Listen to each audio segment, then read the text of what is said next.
안녕하십니까. 이번 시간에는 국가배상법 제5조에 대해서 함께 살펴보도록 하겠습니다. 지난 시간까지 국가배상법 2조에 관해서 우리가 이야기를 해봤었고요. 2조는 공무원의 직무상 불법행위로 인한 손해배상 책임에 관한 규정이었었습니다. 5조의 경우에 있어서는 영조물의 설치관리 하자로 인한 손해배상 책임에 관한 내용이고요.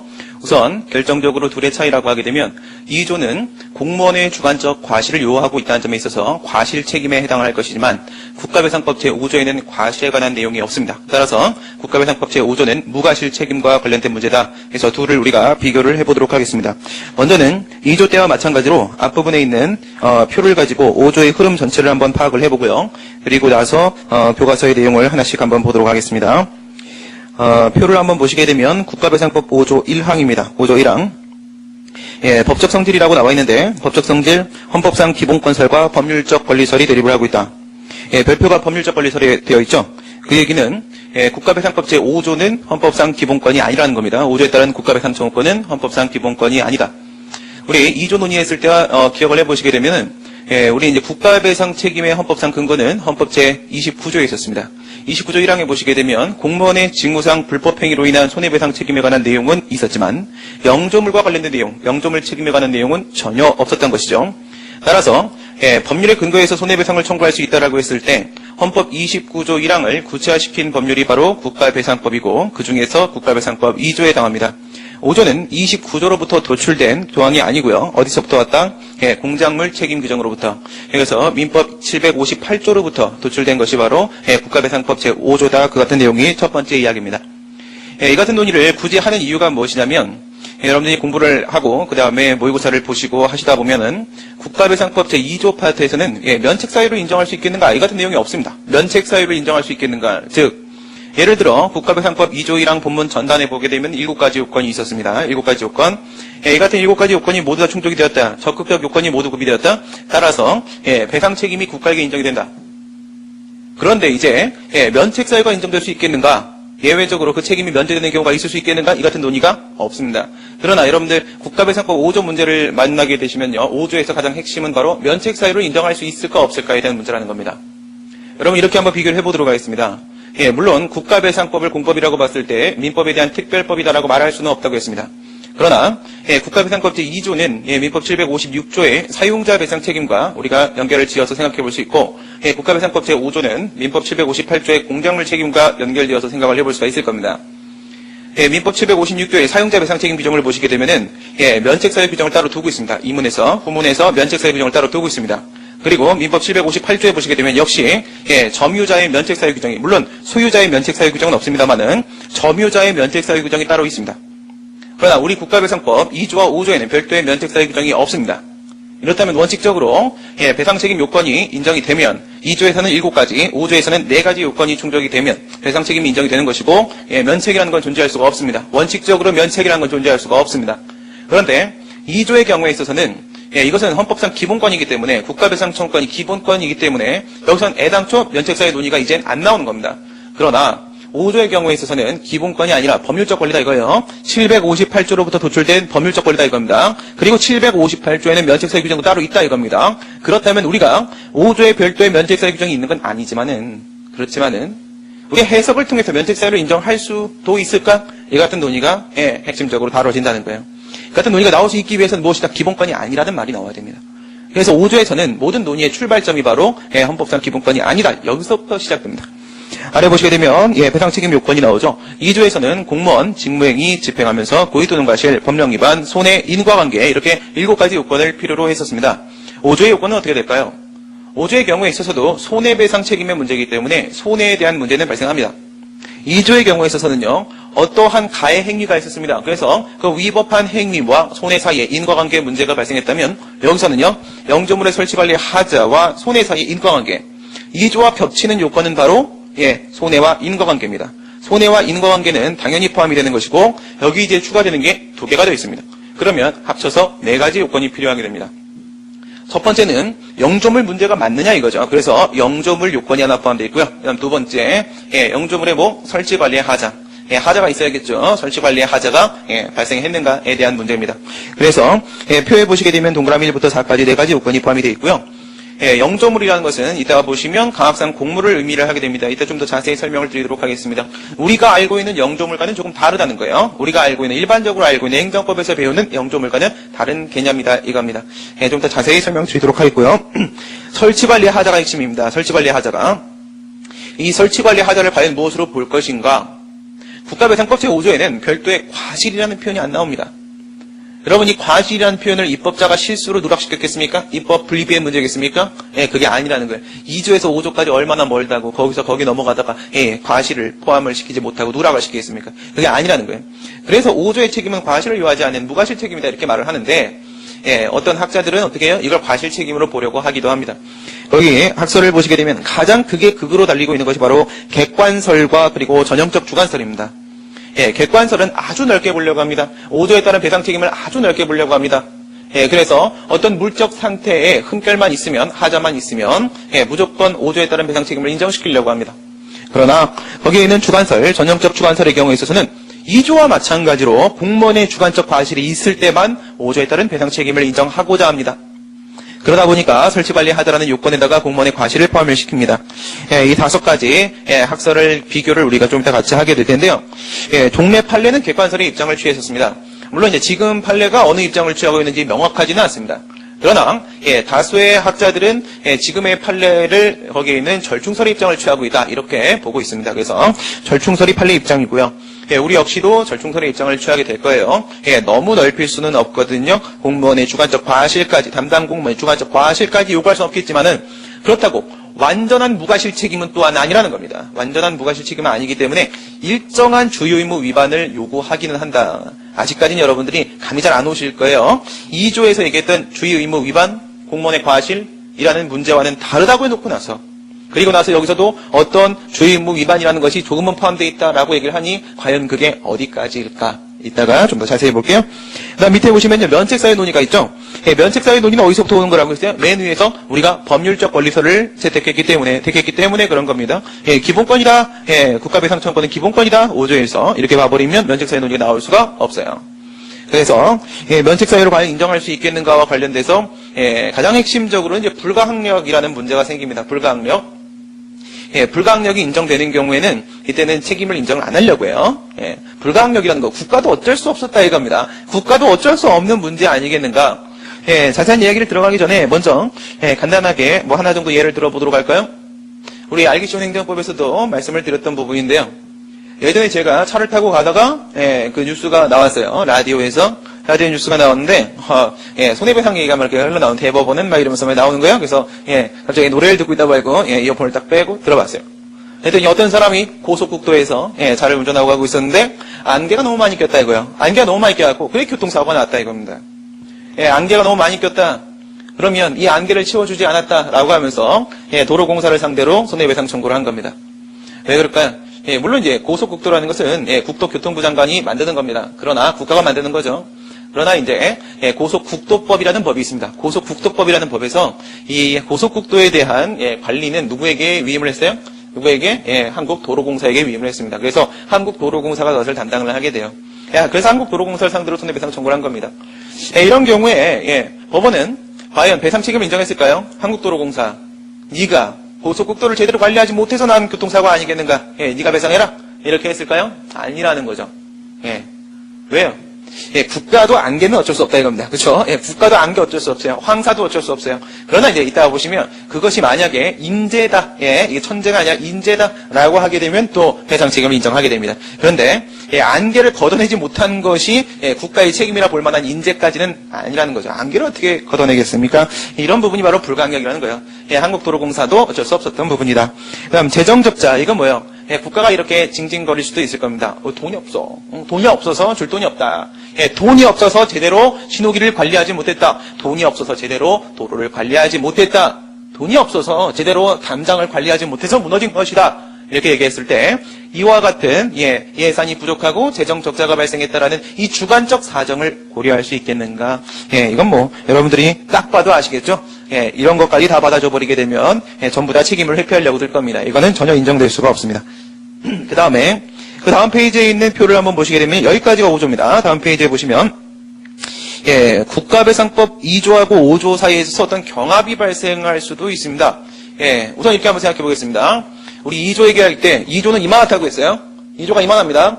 이만한데 여기서 반은요, 영조물과 하등에 관련이 없는 부분입니다. 반은요, 영조물과 관련이 있는 부분입니다. 그 다음 아래 부분에서 영조물과 관련이 있죠. 영조물과 관련이 있으면 지금 2조 얘기하고 있어요. 5조하고 엮일 수도 있겠죠? 5조하고 영조물 문제니까. 근데 5조는 뭐였습니까? 영조물의 설치 관리의 문제였습니다. 그래서 이 아래에 있는 영조물 부분 중에서 영조물을 사용한 문제와 영조물을 관리한 문제를 나눕니다. 다시 나눠요. 근데 이 영조물을 사용한 부분, 예를 들어서 권총을 잘못 쏴서 오발하였다. 또는 관용 차량을 운전하고 가다가 교통신호를 위반했다. 이와 같이 영조물을 잘못 사용한 문제에서는 5조와 아무 관계가 없어요. 그래서 영조물 범위에서 관리 부분, 이 관리 부분은 어디로? 5조와 엮일 수가 있습니다. 이런 경우 한번 생각해 보시는 겁니다. 그래서 거기 표에 보시게 되면 위에 영조물의 사용행위라고 되어 있죠. 그러면 영조물과 아예 관련이 없는 부분과 영조물 중에서도 사용행위와 관련된 부분까지는 순전히 2조 문제입니다. 순전히 2조 문제예요. 그리고 아래에 있는 영조물 중에서 관리행위와 관련된 부분은 5조와 같이 교집합이 발생할 수가 있다 이거예요. 그래서 오른쪽에 보시면 이제 청구권 경합이다 이렇게 돼 있어요. 이건 뭐냐면 영조물 관리와 관련된 문제인데요. 여기서 여러분들에게 하나의 팁을 드리겠습니다. 우리 2조 얘기할 때 한번 직무행위 생각해 보세요. 직무행위라는 요건 뭐라고 했었냐면 통설 판례가 공법행위를 본다. 근데 그 공법행위에는 권력행위, 비권력행위, 그죠? 그 다음 법적행위, 사실행위, 그리고 자기행위, 부자기행위가 모두 다 포함될 수 있다고 했었어요. 여기서 부자기라는 걸 한번 생각해 보시기 바랍니다. 이 밑에서 영조물의 관리와 관련돼서 영조물 관리하는 것도 결국 누가 하는 거예요? 공무원이 하는 거잖아요. 그죠? 그러니까 어느 부분에서든지 간에 2조의 문제는 발생할 수가 있어요. 근데 이 부분에서 5조 말고 2조와 관련된 부분은 항상 부자기가 문제가 됩니다. 부자기가. 이 교집합 부분에는 2조 영역은 항상 위법한 부자기 문제다. 위법한 부자기 문제다. 이렇게 생각을 해주시게 되면 여러분들이 문제를 파악하시는데도 어려움이 없으실 거로 생각됩니다. 뭐 여러분들 이제 제 스타일 아시겠죠? 제 스타일은요. 정확한 체계를 가지고 가는 방법입니다. 이유는 우린 시험 준비하는 거니까. 그렇죠? 뭐 이제 뭐 미국처럼 뭐 이렇게 제가 하나씩 판례를 다 읽어드리고 이런 스타일은 아니죠. 그렇게 하면 저도 편해요. 그래 편한데 그런 수업 방식은 어디서 하는 거예요? 객관식 행정법. 객관식 행정법에서는 이 판례가 아주 그냥 구석진 것까지 다 나오기 때문에 판례를 전부 같이 읽습니다. 그래서 객관식 행정법 선생님들은 우리가 판례를 읽어주는 남자, 그렇죠? 물론 여자 강사도 있을 수 있는데 행정법 여자 강사를 본 적이 없어서 제가 아직까지는 못 봤습니다. 그래서 책 읽어주는 남자가 아니라 판례 읽어주는 남자가 됩니다. 여기서는 어떻게 해요? 판례 읽어주는 남자가 아니라 그림 그려주는 남자, 그렇죠? 그림 그려주는 남자, 체계 잡아드리겠습니다. 그럼 어떤 상황이냐? 영조물의 관리와 관련돼서 뭔가 손해가 발생했습니다. 이때 2조를 근거로 손해배상 청구를 할 수도 있고 이래도 가능한 거예요. 그 다음 5조를 근거로 손해배상 청구를 할 수도 있다고 했죠. 이런 경우 뭐야? 2조에 따른 청구권이 인정되고 5조에 따른 청구권이 인정이 됩니다. 청구권이 몇 개? 2개. 그렇죠? 청구권이 2개입니다. 이렇게 되면 이 2개의 청구권, 2조에 따른 청구권, 5조에 근거한 청구권 간에 경합이 발생할 수 있겠죠. 이런 상황이 위에 있는 청구권 경합의 문제입니다. 그 다음 밑에 있는 법조 경합, 맨 밑에 있는 걸 한번 보시게 되면 일정한 경우에는요, 우리가 이 2조와 5조의 요건을 약간 조작할 수가 있어요. 조작을 한다는 것은 이렇게 생각하시면 돼요. 제가 맨 처음에 결정적인 차이가 뭐냐라고 했죠. 2조는 과실을 요구하는 과실책임이다. 5조는 과실을 따로 요구하지 않은 무과실책임이다 라고 했는데 이 부분을 조작드리는 겁니다. 여러분 2조에 있어서의 7가지 요건 중에 핵심이 뭐예요? 위법성. 아니에요. 핵심은요. 가장 입증하기 곤란한 게 뭐냐고 했어요. 가장 입증하기 곤란한 건 과실이라고 했습니다. 2조의 요건 중 핵심은 바로 과실입니다. 5조의 요건 중 핵심은 뭐겠어요? 아까 학설이 바가지로 대립하고 있었던 부분이 있었죠? 학설이 바가지로 있는 데가 하나 있었어요. 어디? 설치관리하자. 그렇죠? 여기서 이 과실이라는 부분을요, 2조의 과실이라는 것을요, 애당초 무과실로 바꿔버릴 수도 있다고 했었어요. 2조 논의할 때. 어떤 거? 위법성과 과실의 융합 이론, 일원화 이론이라는 게 있었습니다. 위법성이 있다는 것만 입증하면 과실은 필요 없다. 이렇게 해버리면 과실을 필요로 하지 않기 때문에 2조가 무과실 문제로, 무과실 책임 문제로 바뀔 수도 있다고 했습니다.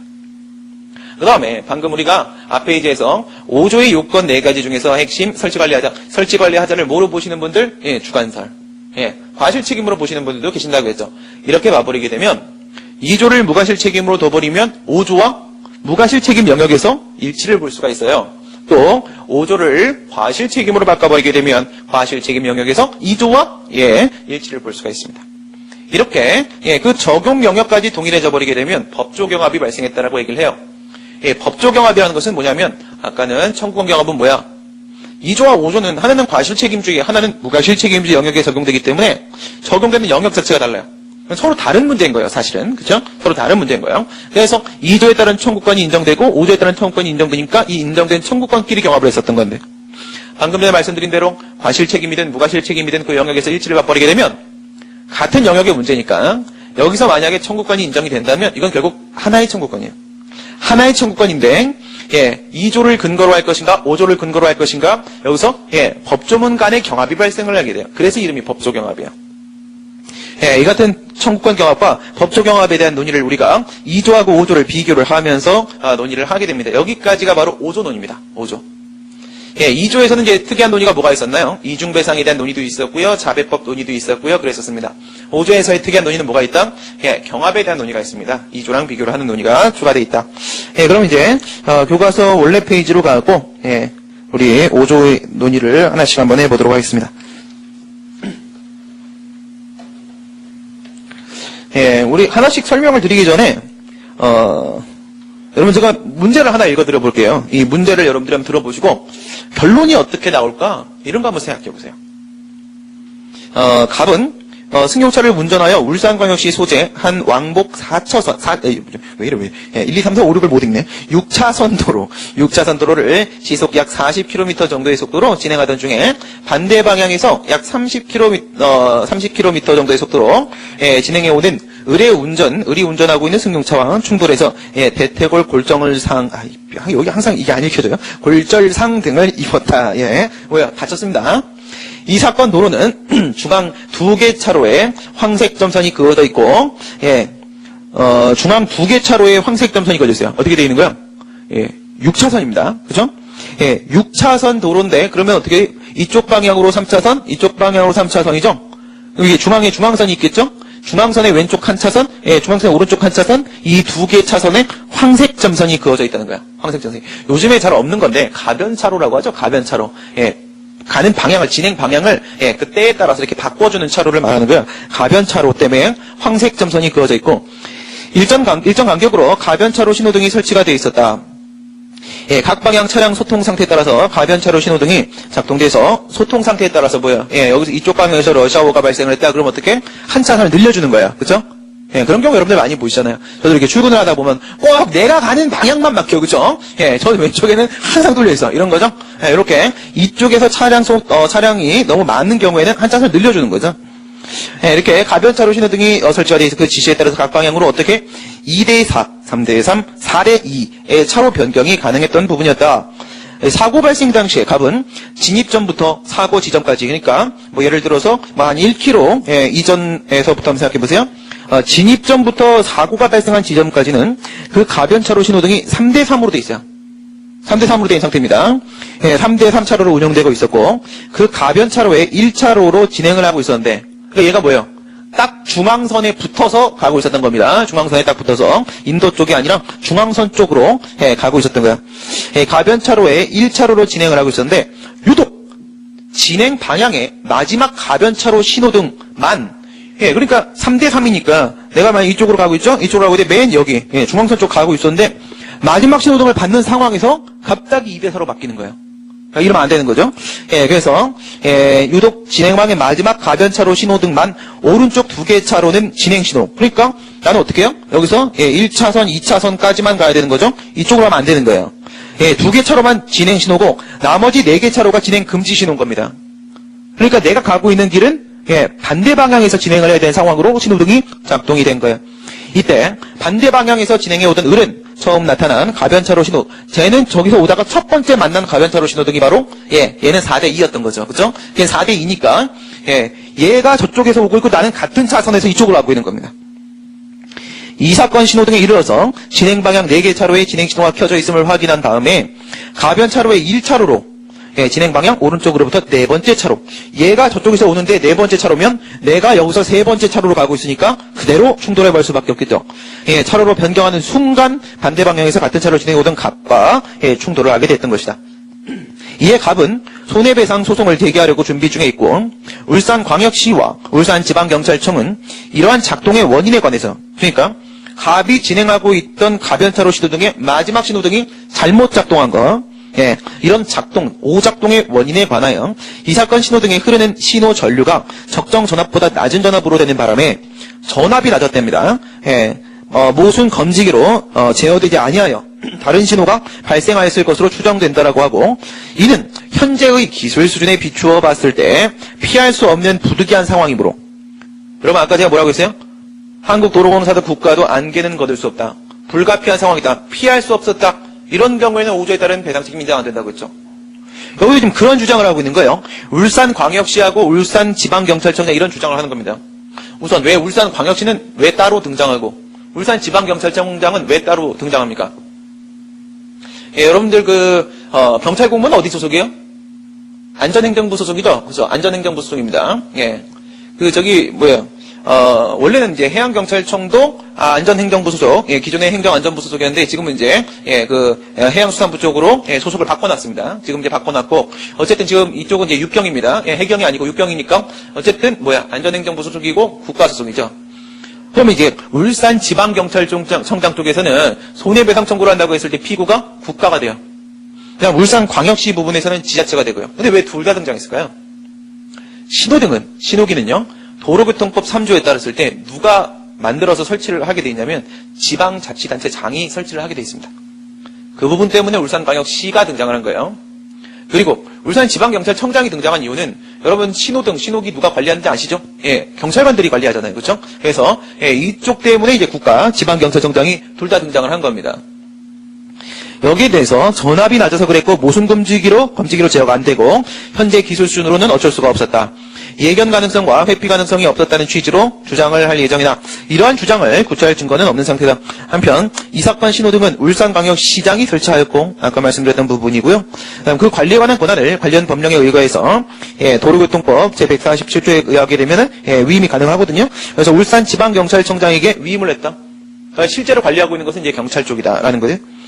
첫 번째 질문이 뭐냐면 위 사안에서 갑이 국가배상법 5조의 기초에서 손해배상 청구 소송을 제기한다면 인용 가능성에 대해서 논하죠. 우선 자세히 안 배웠으니까 아까 봤던 네 가지 요건 충족된다고 한번 생각해 보겠습니다. 네 가지 요건 충족된다. 그리고 나서 면책 사유가 과연 인정될 수 있겠는가 이런 생각해 보셔야 돼요. 현재의 기술 수준으로는 어쩔 수가 없답니다. 현재의 기술 수준으로. 여러분 이거 생각하실 때요. 2조에서 우리가 주의 의무 위반 얘기하면서 기억나시죠? 주의 의무의 고도와 성실한 평균적 공무원의 주의 의무를 기준으로 한다. 걔는 슈퍼맨이다. 이런 얘기 했었는데 그거랑 연결시키시면 안 됩니다. 알겠죠? 지금 5조 얘기하고 있는 겁니다. 여기서 이제 불가항력과 관련돼서 논의를 하고 있는 거예요. 과연 현재 기술 수준으로 어쩔 수 없는 상황이면 면책이 인정될까요? 안 됩니다. 왜 안 될까요? 이게 퀴즈예요, 퀴즈. 그죠? 무슨 퀴즈 같아요? 우리, 고등학교 때 이게 풀던, 기억나시죠? 안 푸셨겠구나. 저도 그럼 안 풉니다. 안 푸는데, 고등학교 때, 정말 재수없죠? 정말 재수없게, 저희 반에 전국 1등이 있었어요. 정말 재수없는 일이죠. 어쨌든 1등은 할 수 없습니다, 반에서. 이런 어이없는, 참, 그것도 인생의 운인데. 근데, 그 친구는 이제 공부를 다 했기 때문에, 나는 이제 막 하는데, 하나씩. 근데 얘는 다 했기 때문에, 수학 시간에도 수학 문제 좀 안 풀고, 요상하게 생긴 조그만 핸드북 같은 거 갖고 다녀요. 거기 본다 IQ 테스트 같은 퀴즈, 이런 거. 옆에 저보고 이렇게, 이제 뒷자리 있는데 제가 저한테 이렇게 보여줘. 이거 뭐까 답이 막 이런 거 물어봐요. 욕 나오죠, 그죠? 욕 막 합니다, 그죠? 야, 이 미친 새끼야, 넌 앞으로. 시험에도 안 나와. 근데, 이제 그런 거 하죠? 아직 안 배운 상태에서, 우리 이제 IQ 테스트 하게 되면은, 사실은 다 수학 문제인데, 그죠? 안 배운 상태에서 풀어보라 이런 거잖아요. 이걸 생각하셔야 돼요. 5조에 따른 부분에서 설치 관리하자라고 있어요. 뭐라고 안 했어요, 제가? 관리하자라고 안 했어요. 관리하자라고 안 했습니다. 설치가 포함되어 있었어요. 이 신호등을 관리하는 측면에서는 현재 기술 수준으로 어쩔 수가 없으니까 이건 분명히 어쩔 수 없는 거예요. 이건 분명히 누구도 어쩔 수 없는 겁니다. 불가항력이 맞아요. 그러면 관리하자 부분에서는 배상 책임 인정 안 될 겁니다. 그러나 설치 또는 관리하자라고 되어 있죠. 설치 부분에서 문제가 생길 수 있어요. 여러분 이런 거 한번 생각해 보세요. 삼풍백화점 붕괴 사고 기억나시죠? 옛날에 삼풍백화점 붕괴 사건. 혹시라도 저보다 조금 더 어리신 분들이 계시면 기억이 안 나실 수도 있습니다. 저가 고등학교 때인가 그랬던 것 같은데요. 예, 근데 그 삼풍백화점이 무너졌던 게요, 관리를 잘못해서 그랬나요? 아니죠. 애당초 시공 자체부터 잘못되어 있습니다. 부실하게 되어 있었습니다. 근데 이제 삼풍백화점 그 사건 때문에 사람이 죽었고 유가족들이 손해배상 청구를 하면 이거는 이제 이건 민법상 문제이기 때문에 이걸 이제 국가배상법 문제로 돌려보게 되면 또 뭘 생각해 볼 수 있어요? 성수대교 어떻게 하실 거예요? 성수대교. 성수대교 그건 이제 저도 아침에 이제 학교를 가려고 고등학교 때였나 그것도 학교를 가려고 하는데 아버지가 갑자기 학교를 가지 말래요. 난 분명히 강을 건너지 않는데 괜히 성수대교가 붕괴되니까 뭐 다른 데서 다 붕괴될 거라고 걱정이 드셨는지 가지 말라고. 뭔데요? 그러고 이렇게 뉴스를 보니까 다리가 두동강이 나버리더라고요. 그죠? 이것도 시공 자체부터 부실 시공의 문제였었습니다. 그죠? 이거는 뭐야? 관리상의 문제가 아니라 설치상의 문제죠. 바로 이런 문제입니다. 신호등을 이런 경우에 오작동할 수 있고 그것을 관리할 자신이 없다면 애당초 이런 신호등을 만들지 않는 게 맞다 이겁니다. 이게 판례 입장입니다. 설치하자는 책임이 면제될 수가 없습니다. 그래서 오류에 따른 배상 책임은 인정이 될 수 있습니다. 그 다음 아래 문제는 다른 설문은 우리가 국가배상법 6조 얘기할 때 이 문제 제가 다시 한번 이 문제에서 나온 나머지 질문들을 여러분들한테 한번 퀴즈를 내보도록 하겠습니다. 그럼 이제 교과서로 이제 오시고요. 교과서로 오시면 로마자 1번 로마자 1번의 의입니다. 의 보시게 되면 영조물의 설치 관리 하자로 인한 국가배상 책임이다. 그 다음 국가배상 청구권은 영조물의 설치 관리 하자로 인한 국가배상 청구권이다 이렇게 되어 있고요. 여러분들 이제 국가배상법 제5조에 과실이라는 표현이 들어가는지 안 들어가는지 그거를 여러분들이 한번 생각을 해보시면 돼요. 그럼 법전 피시고요. 5조를 한번 확인해 보시기 바랍니다. 5조에 과연 과실이라는 표현이 나오는가 안 나온다 이거죠. 밑에 법적 성질을 보시게 되면 국가배상법 5조의 영조물 책임은 담당 공무원의 주관적 과실을 요하지 않는다. 그래서 무과실 책임이다. 우선 첫 번째, 국가배상법 5조에는 고의과실에 대한 요건 규정 자체가 없습니다. 그 다음에 국가배상법 5조에는 면책사유 규정이 없죠. 만약에 면책사유 규정이 있다면 과실 책임일 가능성이 있습니다. 그럼 면책사유 규정조차도 없다. 그렇다면 완전히 무과실 책임으로 볼 수 있지 않겠는가? 그런 얘기입니다. 아래 제가 국가배상법 2조는 민법 756조의 사용자 배상 책임과 비교하시라고 했고요. 물론 이게 특별법 일반법 관계는 아니지만, 그 다음에 이제 5조의 경우에 있어서는 758조랑 비교를 하라고 했는데요. 756조를 제가 한번 확인을 시켜드리고, 758조도 한번 확인을 시켜드리도록 하겠습니다. 타인을 사용하여 어느 사무에 종사하게 한 자는 피용자가 그 사무 집행에 관하여 제3자에게 가한 손해를 배상할 책임이 있다. 사용자 배상 책임 규정이죠.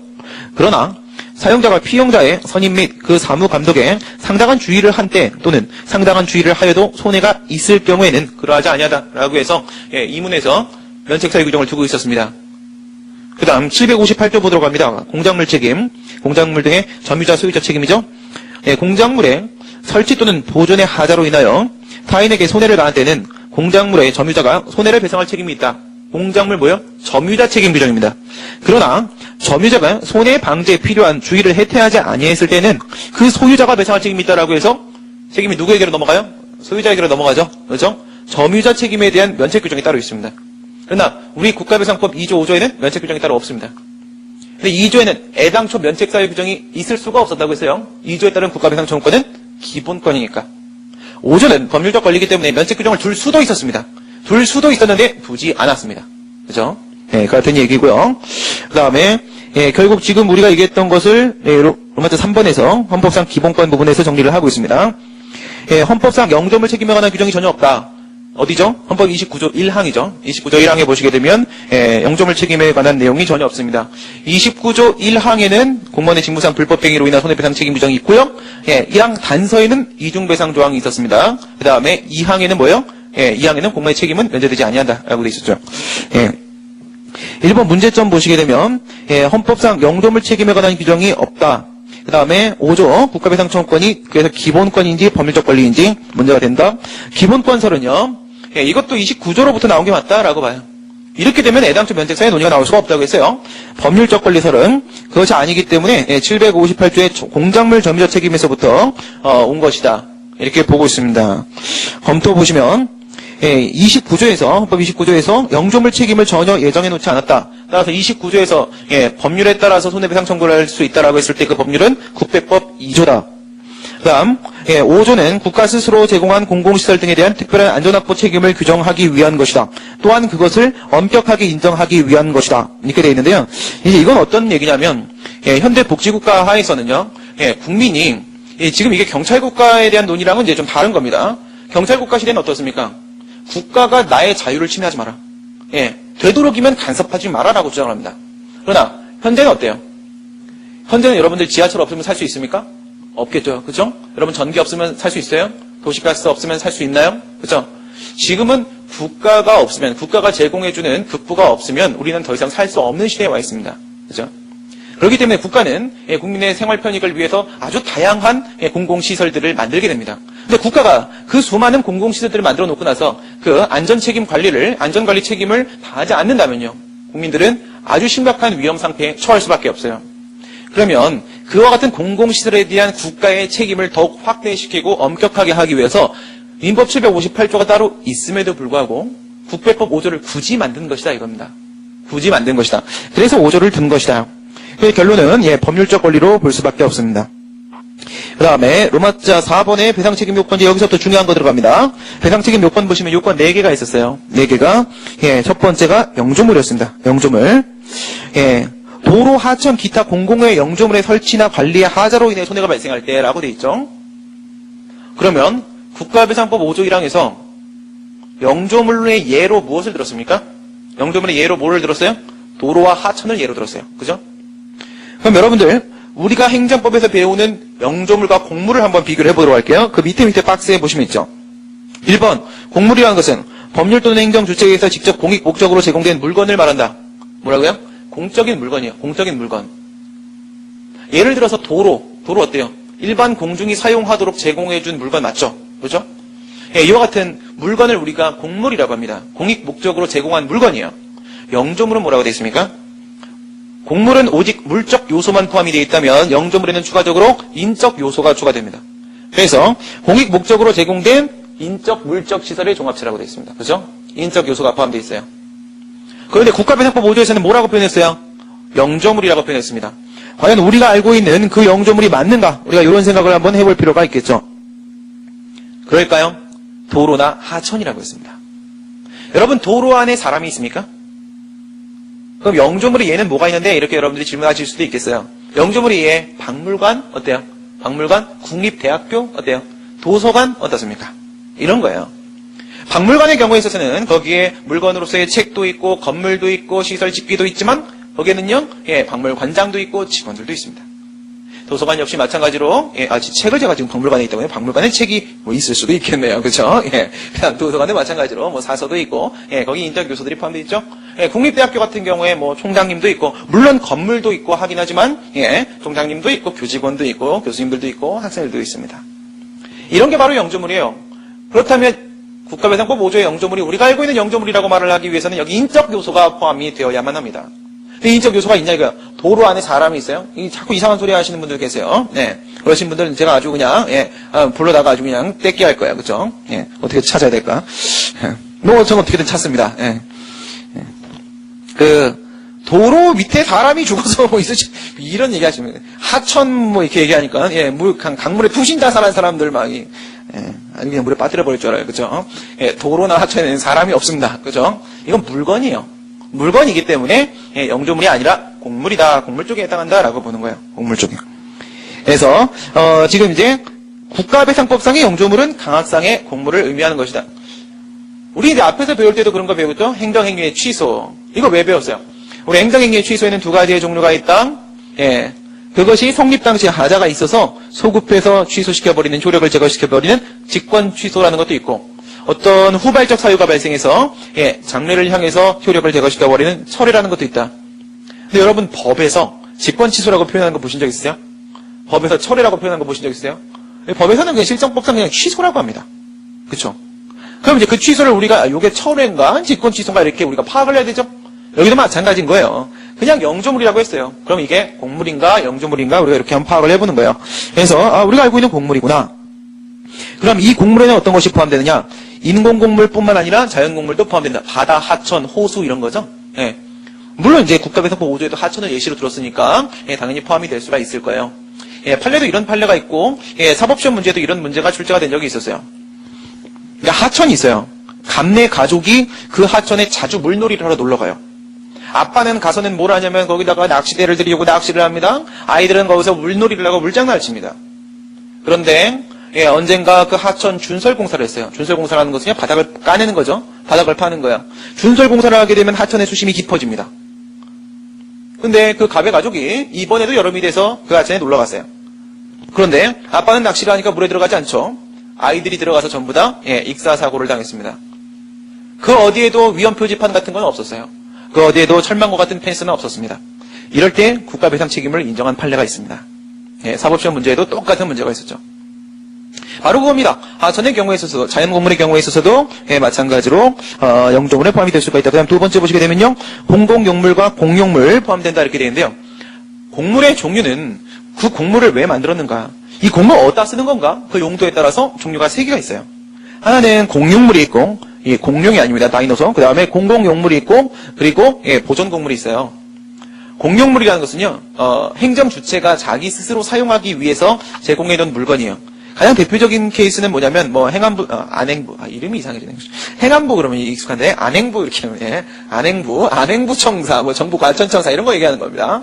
또는 공무원들이 이제 사용하는 관사, 이런 것들. 행정 주체가 사용한다는 게 무슨 뜻이에요? 국가가 실제로 존재하지 않는데 국가가 막 뭘 먹고 사용하고 그렇게 못하잖아요. 행정 주체가 쓴다는 것은 바로 국가의 손발 역할하는 공무원들이 쓴다는 거죠. 그렇죠? 그런 게 이제 공용물이에요. 공공용물은 뭐냐면 일반 공중에게 제공된 겁니다. 아까 말씀드린 이제 도로 같은 것들을 말하는 거예요. 그러면 공용물의 경우에 있어서도 문제가 될 수가 있다. 공공용물 문제돼요? 당연히 문제되죠. 어떤 경우? 도로에 웅덩이가 패였어. 또는 도로상에 있어서는 안 되는 어떤 크레인이 거기에 딱 이렇게 있었어요. 도로 위에서 돌멩이가 굴러다녀. 도로 위에 쇠 파이프가 널려 있어. 도로 위에 압정이 깔려 있어. 그런 도로가 잘못된 거잖아요. 그죠? 그렇기 때문에 공공용물의 경우에 있어서는 당연히 국가배상법 5조 문제 영조물로 볼 수 있어요. 공용물 어떤 게 있을까요? 지금은 많이 그렇지 않죠. 지금 거의 이제 담장을 없앴지만 예전에 이제 지자체 관악구 청사 이런 거 있죠? 성북구 청사. 관악구 청사에도 지금 담장이 없어요. 얼마 전에 제가 학교에 갔을 때 성북구에도 청사가 없어요. 경찰서, 성북경찰서에도 마찬가지요. 전에 성북경찰서에 가고 같이 커피 한 잔 마시면서 이게 답안좀 받으러 갔었는데, 하는데 깜짝 놀랐어요. 여기 왜 없어요? 원래 구청이랑 거기는 성북구가 구청이랑 경찰서 딱 달라붙어 있는데 중간에 담장이 있었는데 아무것도 없어요. 왜 이렇게 됐어요? 근데 옛날에 담장이 있었단 말이죠. 만약에 지나가는데 갑이랑 을이랑 남친 여친이요. 남친 여친이 이제 울루랄라 하면서 막 가다길에서 뽀뽀 한 번씩 하고 막 이러면서 딱 가고 있는데 그 뽀뽀하는 것을 시기 질투했던 했던 뭐가 담장이.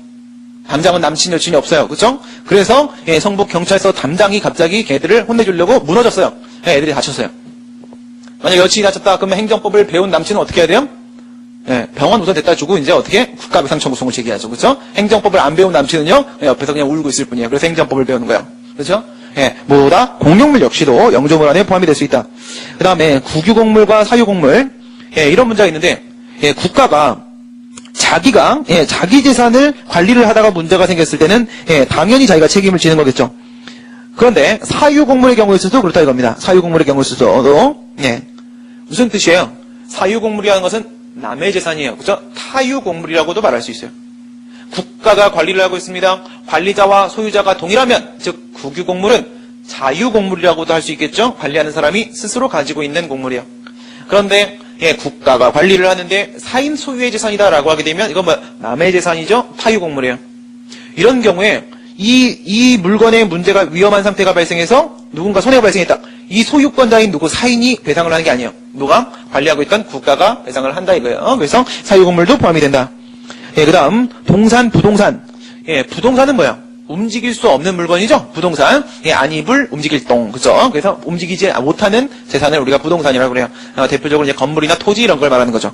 그것뿐만 아니라 모두 동산. 오른쪽에 가로 보시게 되면 자동차나 권총, 경찰견 또는 항공기 이런 것들도 포함됩니다. 만약 이런 것에 있어서 문제가 생겼을 때 선박도 포함돼요. 선박도. 그런 경우에는 국가가 배상 책임을 진다 이런 겁니다. 아래에 있는 판례 보도록 하겠습니다. 국가배상법 5조 1항 소정에 공공의 영조물이라고 함은 영조물 요건 얘기하고 있습니다.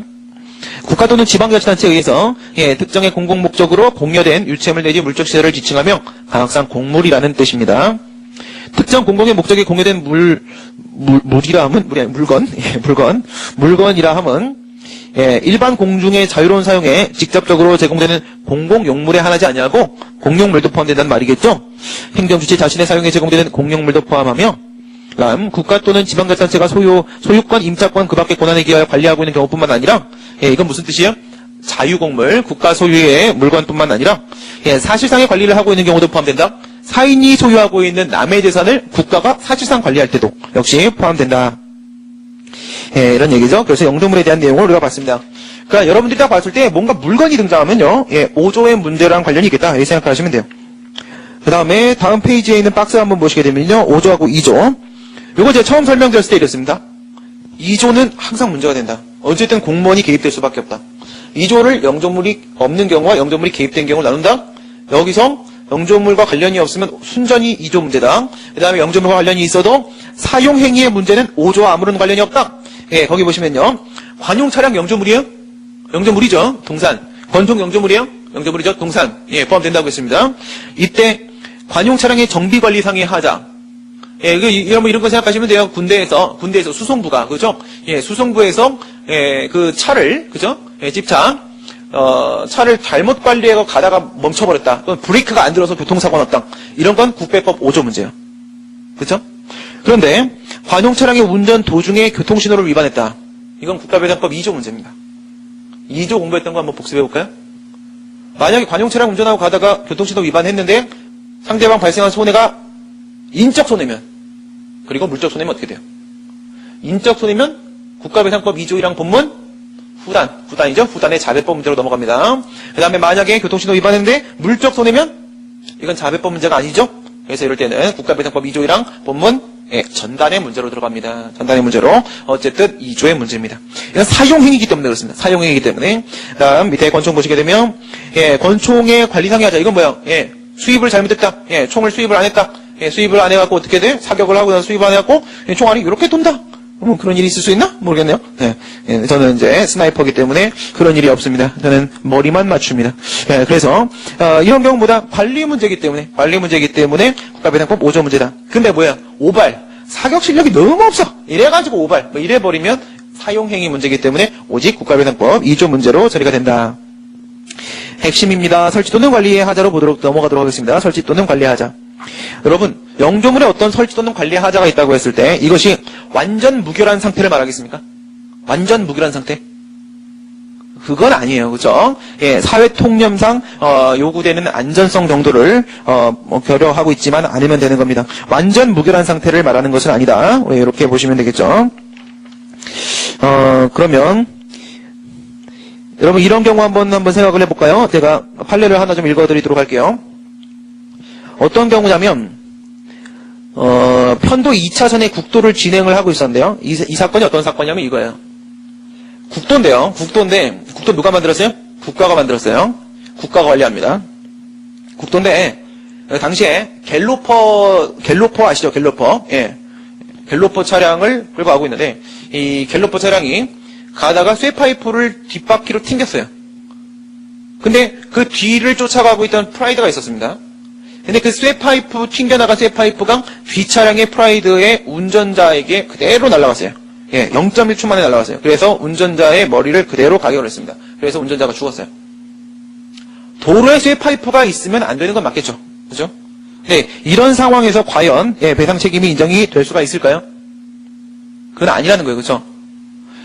그러니까 쇠파이프를 싣고 가고 있던 트럭이 있는데 그 트럭에서 쇠파이프를 방금 떨어뜨렸다. 방금 떨어뜨렸는데 그 지나가던 갤로퍼가 바퀴로 튕겼다. 바퀴로 튕겼는데 그 튕긴 것이 프라이드의 운전자를 가격을 했다. 라고 했을 때 국가도 이것을 막을 수가 없다 이겁니다. 판례 한번 보도록 하겠습니다.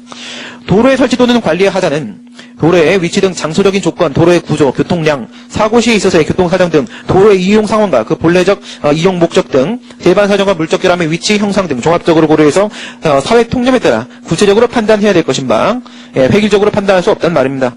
도로의 설치 후에 제3자의 행위에 의해서 그 본래 목적인 통행상의 안전에 결함이 발생한 경우에는 도로에 그와 같은 결함이 있다는 것만으로 성급하게 도로의 보존상의 하자를 인정해서는 안 되고 성급하게 무조건 인정시킬 것은 아니라는 거예요. 하나씩 한번 살펴보자는 건데 당의 도로의 구조, 장소적 환경, 이용 상황 등 재반선을 종합하여 그와 같은 결함을 제거해서 원상으로 복구할 수 있는데도 충분히 안전을 보장할 수 확보할 수 있었음에도 불구하고 이를 방치한 것인지 여부를 개별적 구체적으로 심리해서 그 도로의 하자 유무를 판단해야 된다. 따라서 국도에서 운행하던 차량이 도로에 방치되어 있던 쇠파이프가 튄 경, 갤로퍼 승용차에 튄 경, 반대편 차선에서 운행하던 승용차 앞 유리창을 뚫고 들어와 운전자가 사망한 경우라고 하더라도 사고 발생 30분 전에 당해 도로에 순찰 시에는 쇠파이프가 없었고 넓은 국도에서 더 짧은 간격으로 도로를 순찰하여 낙하물을 제거하는 것은 현실적으로 불가능하다는 것이므로 이 사건에 있을 도로의 설치 관리 하자가 있다고 볼 수는 없다. 받아들여지십니까? 무슨 얘기일까요? 이 문제에서 제가 아까 전에 이렇게 직관적으로 말씀을 드렸는데 정확하게 판례 판시를 한번 생각해 보겠습니다. 여러분 판례가 말한 것이 갤로퍼가 쇠파이프를 튕겨서 반대 차선에서 오고 있는 프라이드 승용차의 운전자를 가격한 것 이것을 막지 못한 것이 국가의 잘못이 아니라는 겁니까? 아니면 도로에 쇠파이프가 놓여져 있었던 것은 사실이지만 이 쇠파이프를 치우지 않은 것이 국가의 잘못이 아니라는 겁니까? 어느 쪽의 문제를 지금 짚고 있는 거예요? 후자입니다. 왜? 튕겨 날아가는 것은 누가 봐도 어쩔 수 없는 거예요. 그렇죠? 0.1초 안에 그걸 어떻게 막아? 그러나 왜 도로에 쇠파이프가 놓여져 있는 건데 이런 주장은 나올 수 있는 거 아니겠습니까? 그렇죠? 도로 위에 쇠파이프가 놓여져 있으면 그것은 분명히 잘못된 것이 아니냐? 이런 주장은 할 수 있다는 거예요. 이 부분에 대해서 명확하게 판시를 하고 있는 겁니다. 뭐라고 했어요? 이렇게 얘기했어요. 분명히 30분 전에 도로 관리를 위한 순찰 차량이 그곳을 지나갔지 않는가. 그리고 그때 당시에는 분명히 쇠파이프가 도로에 놓여져 있지 않았지 않는가. 어찌 이보다 더 짧은 간격으로 순찰을 할 수가 있겠느냐 이런 얘기예요. 여러분 이게 가능합니까? 그럼 100만 공무원이 모두 순찰차를 끌고 다니면서 어디 도로에 쇠파이프 놓여져 있는 건 아닌지 그것만 찾으러 다녀야 된다 이거예요. 그럼 100만 공무원이 100만 대의 차량을 끌고 다니면서 그걸 하게 되면요. 이 도로가 꽉 막혀서 도로의 역할도 못합니다.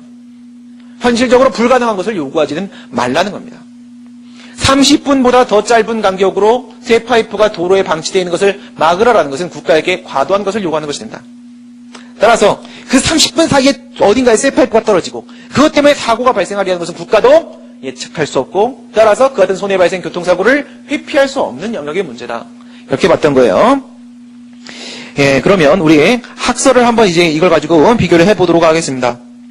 우선 설치도는 관리 하자라고 했으니까 관리상의 하자가 물론 주되게 논의되지만 설치상의 하자도 포함되어 있다는 것 잊어서는 안 되겠습니다. 결과 책임 하자에 중점을 두어서 판단을 하게 되면 설치도는 관리의 하자에서 하자 이렇게 보게 되면 이건 완전한 결과 책임이 되어버립니다. 그러나 설치나 관리는 누가 합니까? 이건 공무원이 하는 거죠. 그죠? 그렇기 때문에 이 설치와 관리하는 행위, 이 행위에 집중을 해버리게 되면은 행위 책임의 문제가 돼서 과실 책임으로 넘어가 버릴 수도 있습니다. 과연 설치 또는 관리의 하자라는 것을 어떻게 해석해야 될까요? 첫 번째 객관설입니다. 객관설의 경우에 있어서는요. 방금 우리 도로에 쇠파이프가 놓여져 있었습니다. 판례는 배상 책임이 인정 안 된다고 했어요.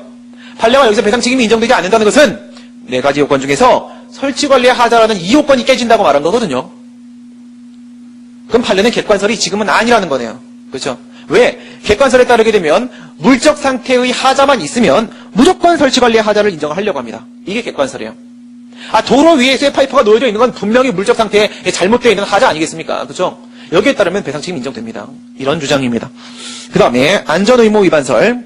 안전의무 위반설은 안전확보 자기의무 위반 사유가 인정될 때 설치 관리의 하자가 인정될 수 있다고 봅니다. 여기서 이제 안전확보 자기의무를 여러분들이 비교를 하셔야 돼요. 이 안전확보 자기의무라는 것을 뭐라고 봐야 될까? 이게 과연 국가배상법 2조에서 얘기했던 그 공무원의 주의 의무라는 거랑 같은 걸까요? 여기서 헷갈리시면 안 됩니다. 아시겠죠? 우리가 2조에서 얘기했던 공무원의 주의 의무, 공무원의 경우에 있어서는 주의 의무를 지금 안전의무 위반설에 따랐을 때 이거를 위반했을 때 뭐가 인정된다고 봤냐면 과실이 인정될 수 있다 이렇게 봤었어요. 근데 지금도 어떤 의무를 얘기하고 있습니다. 그렇죠? 여기서 안전 의무라고 쓰겠습니다. 안전 확보 자기 의무. 안전 의무를 위반하게 되면 지금 무엇을요? 설치 관리에 하자라는 요건을 설치 관리에 하자라는 요건을 인정할 수 있다고 보는 게 지금 안전 의무 위반설입니다. 이설. 누구의 의무죠, 이거는? 누구의 의무요? 이거는 행정 주체의 의무입니다. 행정 주체의 의무. 공무원은 이 행정 주체에 손발이 되어서 행동하는 사람이죠. 그죠? 이건 행정 주체 측면에서 보겠다는 겁니다. 공무원의 능력 범위를 가지고 보는 것이 아니라 무엇을 가지고? 행정 주체, 국가의 능력을 가지고 한번 보자 이거예요. 국가의 능력을 가지고. 어떤 식으로 파악하는 거냐면 이렇게 파악하는 겁니다. 국가가, 그죠? 국가도 어쩔 수가 없었다. 국가도 그 같은 사태가 발생할지를 예측 또는 회피할 수가 없었다. 예측 가능성, 회피 가능성이 인정이 안 된다.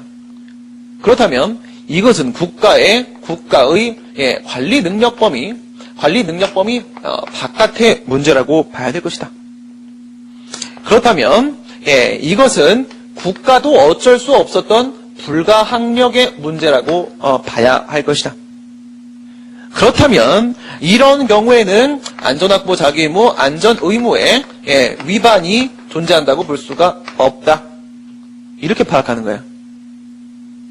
그러니까 예를 들어서 슈퍼컴퓨터를 사용을 한다고 하더라도 계획 고수량에 따라서 우리나라에서 비가 내린다라고 하게 되면 이 정도까지 내릴 수 있다. 따라서 한강의 제방뚝은 이 정도 높이로 쌓아야 된다.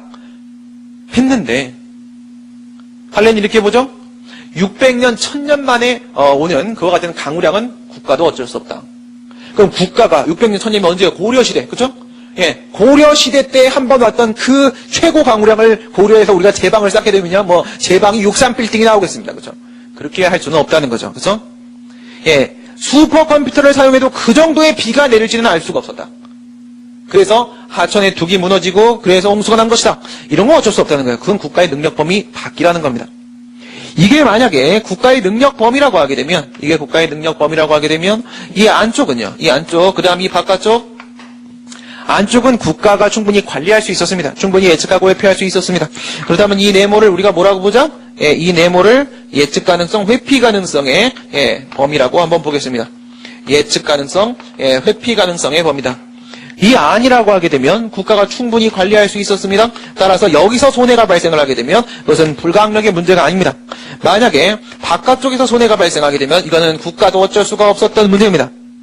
따라서 이 안에서 손해가 발생하게 되면 그것은 설치관리의 하자가 인정될 수가 있습니다. 바깥에서 손해가 발생하게 되면 설치관리의 하자가 인정될 수가 없습니다. 따라서 안에서 손해가 발생하게 되면 국가배상법 제5조에 따른 배상 책임이 인정될 수 있을 겁니다. 밖에서 손해가 발생하게 되면 국가배상법 제5조의 배상 책임이 인정되지 않는다.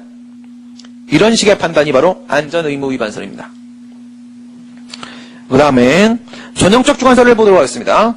전형적 주관설은 행정 주체의 측면이 아니에요. 행정 주체의 측면이 아니라 누구예요? 2조와 똑같이 보려고 하고 있습니다. 담당 공무원을 기준으로 보려고 합니다. 담당 공무원의 측면에서 봤을 때 주의의무 위반에 따른 뭐가? 과실이 인정되었을 때 물적 상태 하자가 설치 관리의 하자가 인정될 수 있다. 이렇게 주장하는 여기에 따르게 되면 2조와 5조가 똑같아집니다. 그 다음 절충설을 보도록 하겠습니다. 절충설의 경우에 있어서는 이 물적 상태 하자, 객관설이죠? 객관설에서 얘기하는, 주장하는 물적 상태 하자뿐만 아니라 안전의무 위반설에서 주장하는 안전확보 자기의무 위반도 같이 존재할 때, 두 개가 있을 때 비로소 설치관리 하자가 인정될 수 있다고. 이게 현재 판례 입장입니다. 이게 다수설이고요. 거기서 물적 상태 하자는 객관설에서 말한 걸 가지고 보시면 되고, 안전의무 위반에 대한 문제는 여기에 방금 우리가 판설을 가지고 본 거, 이걸 기준으로 파악을 하시면 되겠습니다. 판례는 이것을 방호조치 의무라고 이렇게 표현을 해요. 판례는 안전의무, 안전확보 자기의무 이렇게 표현을 안 하고 교과서는 안전확보 자기의무라고 표현을 하고요. 판례는 이것을 무엇이라고 한다? 방호조치 의무다. 이런 식으로 표현합니다. 방호조치 의무. 그 다음에 위법 무과실책임설. 이건 이제 정화중 교수님이 주장을 하는 견해인데요. 위법 무과실책임설은 5조의 문제를 결과 책임의 문제로 보지 않고 행위 책임의 문제로 봅니다. 이 부분이 좀 특이한 거예요. 행위 책임의 문제를 보면서도 행위 책임의 문제를 보면 위에 있는 주관설처럼 담당 공무원의 과실을 요구할 것 같은데 그러지 않고 안전확보 자기임무 위반 사유를 필요로 한다. 이렇게 보고 있다는 점, 이게 좀 특이한 주장이에요. 그다음 판례 한번 보도록 하겠습니다. 물적 상태 하자로 봤던 객관설 입장을 취했던 매양리 사격장 소음 사건이에요. 영조물 설치 관리 하자라고 하면 영조물 자체가 통상 갖춰야 될 안전성, 완전성을 갖추지 못한 상태를 말하는 것이다. 객관적 견지에서 본 안전성의 문제를 말하는 것이다. 여러분들 이 매양리 사건 잘 아시죠? 매양리 사건. 매양리 사건 이제 거기 매양리에 가면 이렇게 돼 있죠. 매양리에 가면은 이렇게 돼 있어요. 저도 가봤거든요. 여기 이게 마을회관 있습니다. 여기 마을회관 있고 한 200m? 여기서 한 200m 정도 되나? 되는 이 정도 거리에서 여기 섬이 있어요. 섬이. 이게 섬이 있는데 여기서 이제 미군 전투기가 와서 여기다가 사격 훈련을 합니다. 여기를 폭격을 해요. 200m. 돼지도 다 죽어나갑니다. 여기서. 이 소음 때문에 돼지도 다 죽어나가고 여기 마을회관에 있으면 귀 찢어져 버립니다. 여기 있는 사람들이 제대로 여기서 살아갈 수가 없어요. 그래서 이제 국가의 손해배상 책임을 인정했던 판례인데요. 근데 왜 국가한테 손해배상 청구를 했어요? 미국한테 손해배상 청구를 하는 게 맞잖아요. 그죠? 쟤들이 그런 거잖아요, 얘들이. 그 이유가, 이거는 이제 한미 상호 방위조약 때문에 그렇죠. 그래서 그에 따른 배상 책임을 국가가 대신 지게 돼 있어요.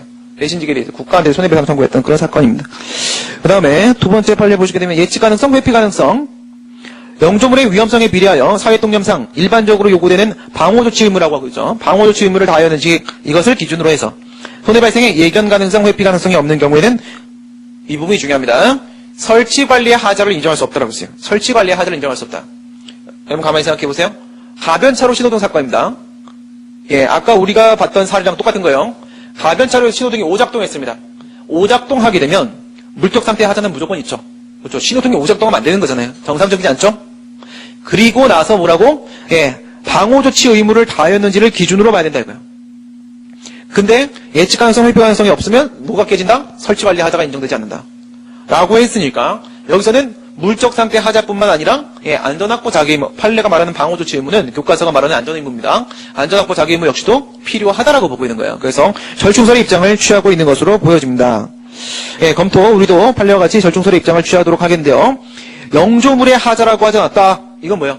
이렇게 보면 완전히 결과 책임이죠. 이러면 객관설로 가야 됩니다. 영조물의 설치 관리 하자라고 하지 않았냐? 국배법 5조에서 문헌에 충실하게 판단을 하자. 그렇다면 객관설은 아니다. 그 다음 국가배상법 제5조는 어쨌든 상태 책임의 문제다. 물적 상태 하자는 필요적으로 있어야 된다. 그렇다면 위법 무과실 책임설이나 주관설은 인정될 수 없습니다. 그렇죠? 결과 책임의 문제다. 그 다음 안전확보 자기 의무라는 것은 국가 등에게 당연히 요구되는 조리법상 의무가 되는 것이다. 그렇다면 결과 책임의 문제니까 물적 상태 하자가 필요합니다. 그렇죠? 동그라미 2번. 그 다음 동그라미 1번에서 오직 물적 상태 하자로만 볼 수는 없다라고 했습니다. 더 플러스 알파가 있어야 됩니다. 그 플러스 알파에다가 당연히 요구되는 조리상 의무로서 안전확보 자기 의무를 여기다가 포함을 시킵니다. 그렇게 되면 바로 절충설이 나오는 거죠. 지금 절충설의 입장을 취하고 있는 판례가 옳다라고 볼 수 있겠고요. 손해나 인과관계는 이제 국가배상법 2조하고 전혀 다르지 않습니다. 그 다음 면책사유 넘어가시게 되면 로마자 5번에 면책사유 가도록 하겠습니다. 문제점. 만약에 5조를 기본권의 문제로 국가배상 청구권을 기본권으로 보았다면 면책 사유에 대한 논의 나올 수 없을 것이다. 법률적 권리로 봤다 우리는 앞에서. 그리고 이것이 맞다. 그렇다면 면책 사유에 대한 논의가 나올 수가 있다. 그런데 면책 규정은 따로 없다.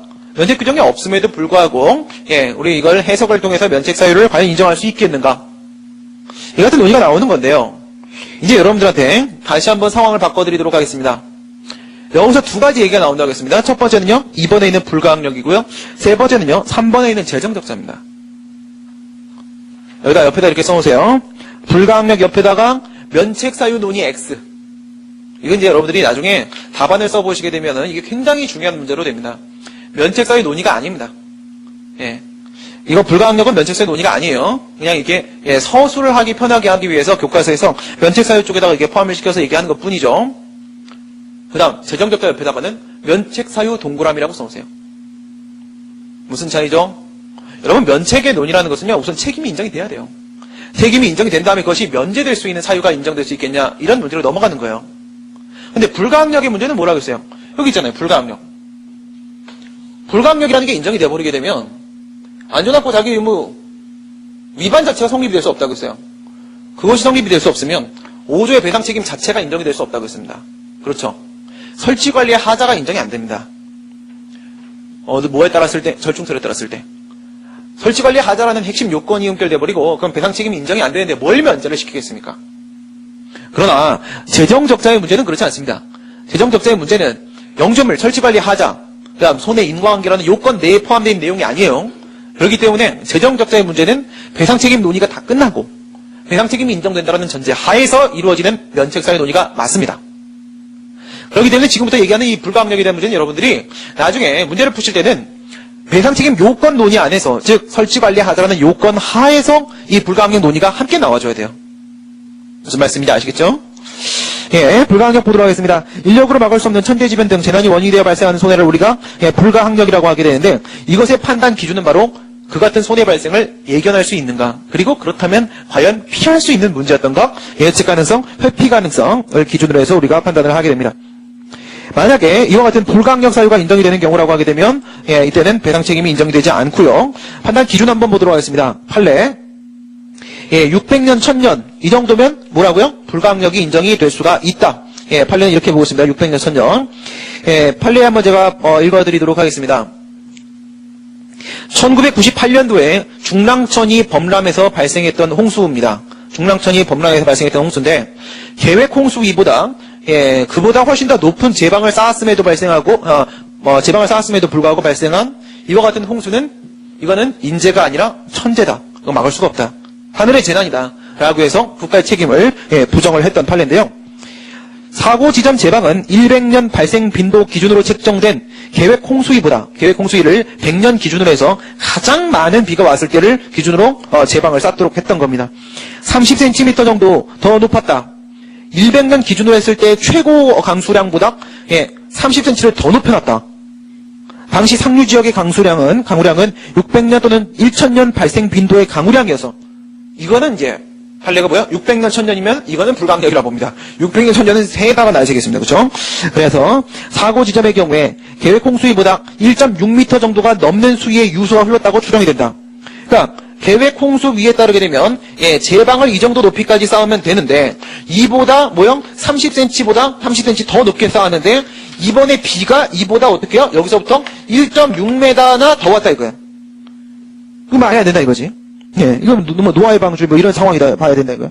수위의 유수가 흘렀다고 추정된다. 따라서 특별히 계획 홍수위를 정한 이후에 이를 상향 조정할 만한 특별한 사정이 없었던 이상 계획 홍수위보다 높은 제방을 갖춘 통상 갖춰야 될 안전성을 갖추지 못한 하자가 있었다고 볼 수가 없고 계획 홍수위를 훨씬 넘는 유수에 의한 범람은 예측 가능성 및 회피 가능성이 전혀 없는 불가항력적인 재해, 천재에 해당하는 만큼 영조물의 관리청에게 그 책임을 물을 수가 없다. 한강 하천 관리청에게 이 정도 얘가 노력을 했으면 할 수 있는 만큼 다 한 거다. 이거는 배상 책임 인정되지 않는다고 봤어요. 네, 밑에 보시게 되면 불가항력 인정되지 않는 게 50년이었죠. 이 판례에 잠깐 보면요. 집중호우로 제방도로가 유실되면서 그곳을 걸어가던 보행자가 강물에 휩쓸려 익사한 경우에 사고 당일의 집중호우가 50년 빈도의 최대 강우량에 해당한다는 사실 정도만 갖고 불가항력이 인정될 수는 없다. 국가는 50년 정도는 충분히 예견하라. 이겁니다. 그 다음 페이지에 보시게 되면 내부 요인 배제 가능성 인정. 가변차로 사건이죠. 내부 요인 배제 가능성을 인정을 했습니다. 이건 이제 우리가 아까 전에 봤던 그 사례랑 똑같은 거예요. 그 사례에 따르게 되면은 적정 전압보다 낮은 전압으로 인해서 현재 기술 수준으로는 어쩔 수가 없는 상황이다라고 했습니다. 그러나 판례가 그런 경우에는 어떻게 하라고 했냐면 그렇게 관리를 할 수 없는 정도라고 한다면 애당초 그것을 설치하지 않는 것이 맞다라고 봐서 내부적인 요인을 배제할 수 있는 가능성이 있다면 설치의 하자를 인정할 수 있다. 설치상의 하자를 인정할 수 있다. 이렇게 봤습니다. 유사한 판례를 하나 좀 봐보도록 하겠습니다. 낙뢰로 인해서 신호기가 고장이 난 사건이에요. 어떻게 해요? 신호등이 설치가 되어 있었어요. 신호등이 있는데 번개가 쳐갖고 신호등이 고장이 났어요. 신호등이 고장이 나서 교통사고가 났습니다. 이럴 때 5조에 따른 배상 책임이 인정될 수 있을까요? 물론 이제 설치 관리 하자가 문제가 되겠죠? 어떻게 될까요? 낙뢰 여기까지만 보면 배상 책임 인정 안 되죠. 여러분, 번개 맞아 죽을 가능성이 몇만 분의 1일까요? 200만 분의 1이에요. 200만 분의 1. 200만 분의 1면 가다가 그냥 갑자기 심장마비로 죽을 가능성보다 더 낮습니다. 그죠? 이 낙뢰 쳐서 신호등 고장, 어디 있는 신호등이 고장날지 그걸 국가가 어떻게 예측을 합니까? 낙뢰만 가지고 보게 되면 이때는 5조에 따라 배상 책임이 인정이 될 수가 없습니다. 그런데 판례를 한번 보시게 되면 밤중에 낙뢰로 신호기에 고장이 발생하여 보행자 신호기와 차량 신호기에 동시에 녹색등이 표시되는 물격 상태 하자는 무조건 인정되죠. 그렇죠? 예, 빨간불, 파란불이 동시에 나온 거예요. 이러한 고장 사실이 다음날 3차례에 걸쳐서 경찰청 교통정보센터에 신고가 되었다. 여기입니다. 3번이나 교통정보센터에 신고가 되었다. 교통정보센터는 수리업체에 연락을 해서 수리하도록 하였으나 수리업체 직원이 고장난 신호등을 찾지 못하여 위 신호기가 고장난 채 방치되어 있던 중 보행자 신호기의 녹색등을 보고 횡단보도를 건너던 사람이 차량 신호기의 녹색등을 또 보고 도로를 주행하고 있던 승용차에 치여서 죽었습니다. 그러니까 횡단보도도 역시 파랑불이 들어왔고, 그죠? 그다음 도로에도 파랑불이 들어왔습니다. 그럼 둘 다 건너고 둘 다 그냥 지나가려고 할 겁니다. 여기서 사고가 발생한 거예요. 시작은 뭐 때문이요? 낙뢰 때문이죠. 이러면 어때요? 낙뢰가 쳐서 신호등이 고장났다? 그리고 뭐 예를 들어서 한 15분 뒤에 이 같은 사고가 발생했다? 이런 배상 책임이 인정 안 되죠. 근데 뭐야? 전날 이미 3번의 신고가 있었습니다. 신호기 고장 신고가 있었어요. 근데 여기서 이 수리업자도 그 신호기를 어느 부분에 문제가 있었는지 신호등을 못 찾았어요. 근데 여기서 교통경찰관도 출동을 했습니다. 근데 또 못 찾았어요. 이 부분을 얘기하는 겁니다. 국가는 이 정도면 신호등을 찾을 수 있어야 된다. 하루 정도의 시간이 있으면 충분히 찾을 수 있었어야 되고, 시간 텀이 하루가 있었다는 겁니다. 충분히 안전을, 충분히 뭐다? 신호등이 고장나면 사고가 발생할 수 있으리라는 것을 충분히 예측할 수 있고, 하루라는 시간이 있었다면 충분히 그것을 뭐예요? 회피할 수 있었다. 여러분들 이런 거 생각해 볼까요? 만약에 정말 수리업자도 경찰관도 그 신호등을 찾지 못했다면, 또는 수리할 수 없었다면 어떻게 했었어야 돼요? 신호등을 꺼버리거나, 그렇죠? 꺼버리거나 아니면 거기다가 그 장소에 교통경찰관을 배치해서라도 안전을 확보했었어야 됩니다. 하루라는 시간이 충분히 있었기 때문에 이런 경우에는 배상 책임이 인정이 될 수 있다. 낙뢰만 가지고 보게 되면 배상 책임이 인정 안 됩니다. 가변차로에 설치된 2개의 신호등에서 서로 모순되는 신호가 들어오는 오작동이 발생하여 그 고장이 현재 기술 수준상 부득이한 것이라고 가정하더라도 판례가 뭐라고 했어요? 현재 기술 수준으로 이 가변차로 신호등의 오작동을 어떻게 할 수 없었다고 하더라도 그와 같은 사정만으로 손해 발생에 예견 가능성, 회피 가능성이 없어서 영조문의 하자를 인정할 수 없는 경우라고 단정할 수 없다라고 판시했습니다. 뭐라고요? 적정 전압보다 낮은 전압 때문에 신호등이 갑자기 오작동이 발생하는 것을 우리의 현재 기술 수준으로, 과학 기술 수준으로 어떻게 막을 수가 없다고 하더라도 예측 가능성, 회피 가능성, 흠결이라고 단정할 수 없다. 이유는 무엇이다? 이유는 이것은 관리상의 하자에 국한된 문제다. 이런 경우라면 애당초 내부 요인을 배제하기 위해서라도 설치를 하지 말았어야 되는 것이다. 설치의 하자가 인정이 된다라고 봤던 것이죠. 그 다음 재정적자 보도록 합니다. 3번에 예산 부족. 이건 뭐 그냥 인정 안 됩니다. 그렇죠? 재정적자와 같은 주관적 사정을 고려를 해버리게 되면은 이때는 뭐 배상 책임을 인정할 수 있는 게 없을 거예요. 판례도 뭐라고 하냐? 만약에 돈이 부족해서 뭐 예를 들어서 뭐 안전장치를 뭐 표지판을 만든다거나 아니면 펜스를 만든다거나 아니면 뭐 신호등을 추가한다거나 하는 것이 불가능했다고 하다면 이것은 손해배상액을 산정함에 있어서 배상 금액 산정에 있어서 참작 사유 정도까지다. 배상 책임이 인정된다 안 된다를 판단하는 절대적 기준은 절대로 될 수가 없다라고 판시하죠. 이건 뭐라고요? 이건 분명히 면책 사유 논의가 맞습니다. 면책 사유 문제가 맞다. 그 다음, 넘어가 보시면, 국가배상법 2조와의 관계, 로마서 6번에 지금 5조 얘기를 하고 있으니까, 이제 2조하고 비교를 해야 된다고 했습니다. 2조하고 비교 문제에서는요, 청구권 경합, 법조 경합 문제가 발생할 수 있다고 했죠. 어떤 내용인지 한번 보도록 하겠습니다. 동일한 손해가 2조 쪽에요, 공무원의 직무상 불법행위와 관련돼서 발생했다라고도 볼 수 있고, 또한 그 손해가 영조문의 설치관리 하자로 인해서 발생했다라고도 볼 수 있을 때, 이럴 때는 과연 어떤 상황이 발생할까요? 어떻게 한다고 했어요? 영조물이 아닌 경우, 영조물인 경우. 영조물인 경우는 사용행위인 경우, 관리행위인 경우. 그 중에서 관리행위인 경우. 이 관리행위인 경우는 5조의 문제. 그런데 국가배상법 2조 쪽에서는 어떤 문제가 발생하는 것이다? 위법한 부작의 문제가 발생하는 것이다. 여러분 그러면 여기다 한번 섞어보도록 하겠습니다. 아까 그 가변차로 신호기 사건 사례를 방금 전에 우리 교통정보센터에 신고를 3차례나 했다. 이거랑 엮어보세요. 교통신호기에 오작동이 발생했습니다. 국가배상법 5조에 따른 손해배상 청구가 가능합니다. 그렇죠? 예, 설치상의 하자가 인정된다고 했어요. 그 다음에 3번이나 오작동 고장신고, 교통신호기 고장신고가 있었습니다. 그럼에도 불구하고 그것을 수리하지 않았습니다. 그렇죠? 이건 2조 문제죠. 공무원이 무엇을 한 거예요? 당연히 그 신호기를 수리하고 교통사고 발생을 미연에 방지해야 될 의무가 있음에도 불구하고 그래야 될 자기 의무가 있음에도 불구하고 부작위를 했기 때문에 위법한 부작위를 했기 때문에 문제가 된 겁니다. 이건 2조 문제입니다. 따라서 이 같은 상황에서는 5조에 따른 손해배상 청구를 해도 되고 2조에 따른 손해배상 청구를 해도 가능한 상황입니다. 이런 경우를 전제로 하는 거예요. 이번에 있는 영조물의 사용행위는 우리가 앞에서 말씀드린 바와 같이 영조물은 영조물이지만 관리행위가 아니라 사용행위의 문제는 영조물이 관련됐다고 무조건 5조는 아니라고 했어요. 이거는 오직 순수하게 2조 문제입니다. 그죠? 그래서 여기서는 이와 같은 경합의 문제는 발생하지 않는다. 그럼 3번에 있는 청구권 경합을 보도록 하겠습니다. 하나의 사실에 따른 경제적 목적을 갖지 않은 둘 이상의 청구권 존재. 뭐라고요? 둘 이상의 청구권입니다. 복수의 청구권이 존재하고 있다. 청구권끼리 경합이 발생하고 있다는 겁니다. 청구권끼리 경합이 발생하고 있다. 2조를 근거로 손해배상 청구도 되고 5조를 근거로 손해배상 청구도 되는 상황이다. 이런 건 이제 어떻게 판단을 하는 거냐면 이렇게 파악을 하는 겁니다. 복수의 법령이 있어요. 예, 복수의 법령이 있는데 그 입법 목적과 그리고 적용 영역을 비교를 해보시는 거예요. 첫 번째, 예, 입법 목적이 동일하고 그 다음 적용 영역까지도 동일하다. 두 번째, 입법 목적은 동일하지만 적용 영역이 다르다.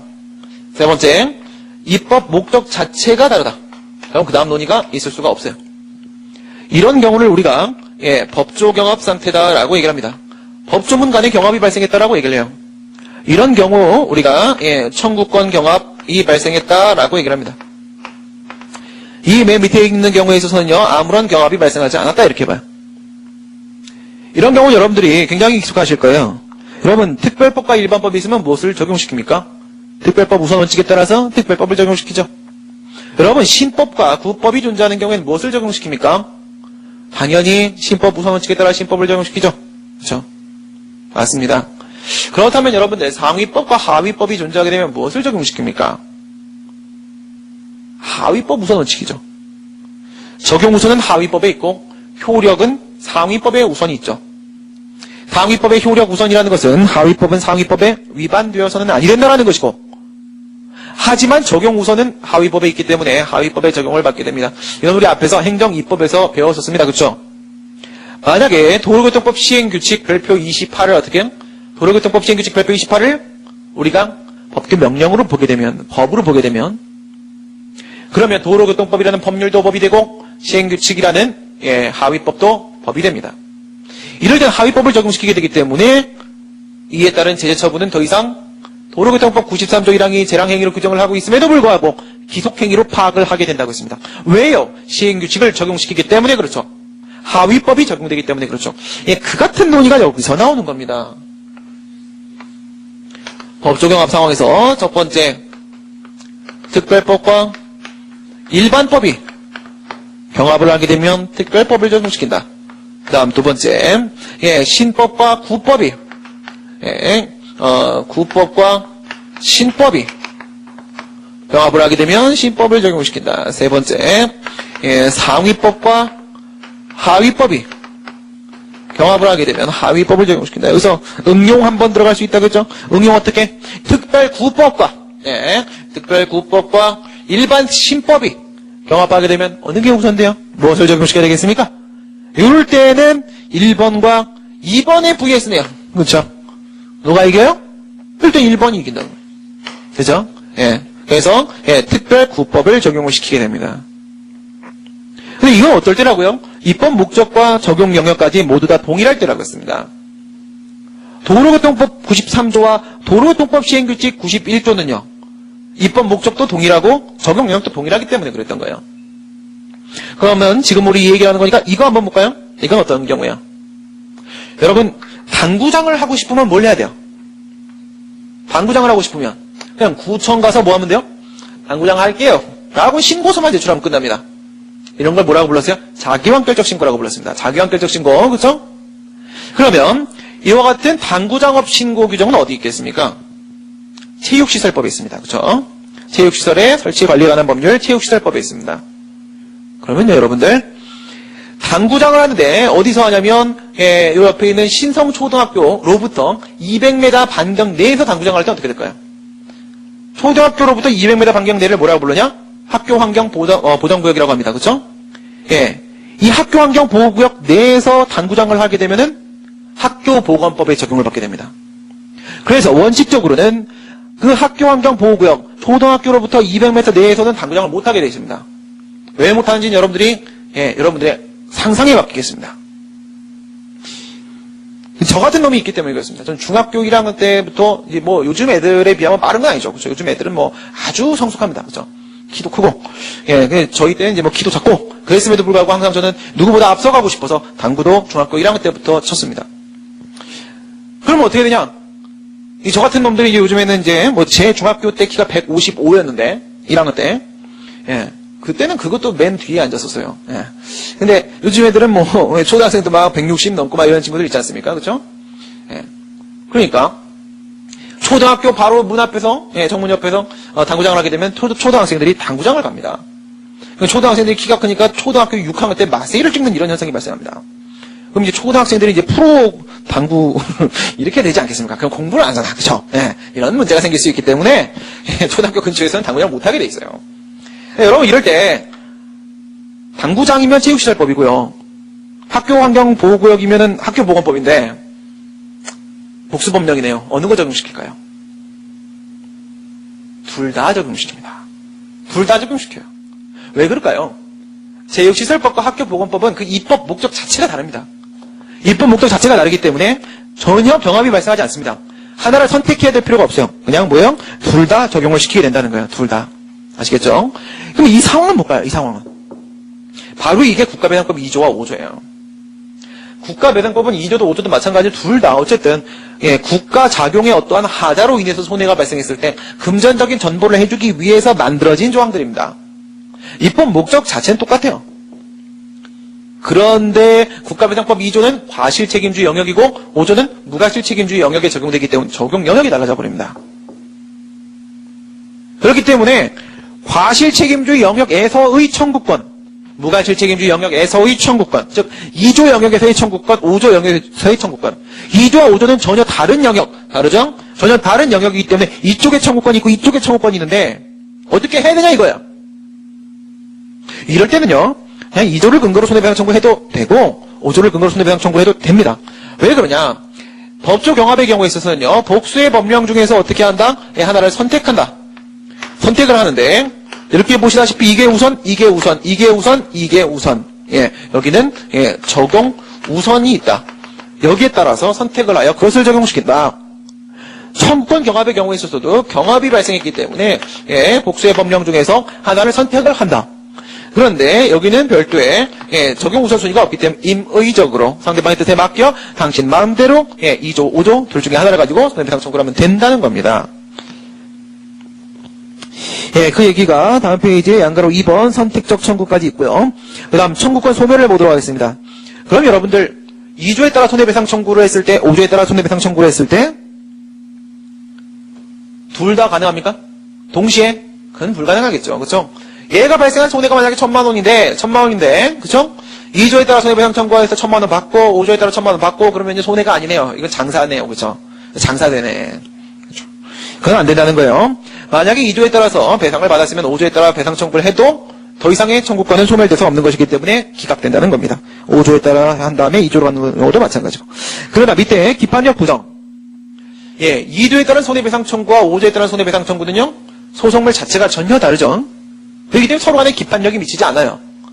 기판력이 미치지 않으니까 2조에 따라 손해배상 청구해서 실패했다고 할지라도 5조에 따라 손해배상 청구해서 성공할 수도 있다는 거예요. 이게 그 밑에 상황은 사실 이제 거의 없겠죠. 5조에 따라 했는데 2조에 따라 불가능한 경우는 이제 거의 없겠죠. 2조에 따라서 실패했는데 5조에 따라 성공하는 경우는 있을 수 있어요. 뭐 때문에? 2조에는 과실 요건이 있기 때문에. 그 과실 요건 입증이 쉽지가 않아서. 그렇죠? 2조에 따라서는 이제 기각이 됐는데 5조에 따라 손해배상 청구했을 때는 이게 인용될 수도 있습니다. 서로 이제 기판력이 미치지 않는 거고요. 그 다음에 국가배상법 5조. 그러면 2조를 가지고 해도 되고 5조를 가지고 해도 되고 상관은 없는데 둘 중에 아무거나 임의적으로 선택하면 되는데 어느 걸 선택하는 게 유리할까요? 5조. 방금 말씀드린 대로 과실 입증이 쉽지가 않아. 그렇죠? 항상 우리한테 곤란한 과제는 바로 과실입니다. 그래서 5조에 따라 손해배상 청구를 하면 됩니다. 그다음 법조경합으로 한번 전환을 시켜보도록 하겠습니다. 법조경합으로 전환을 시켜보게 되면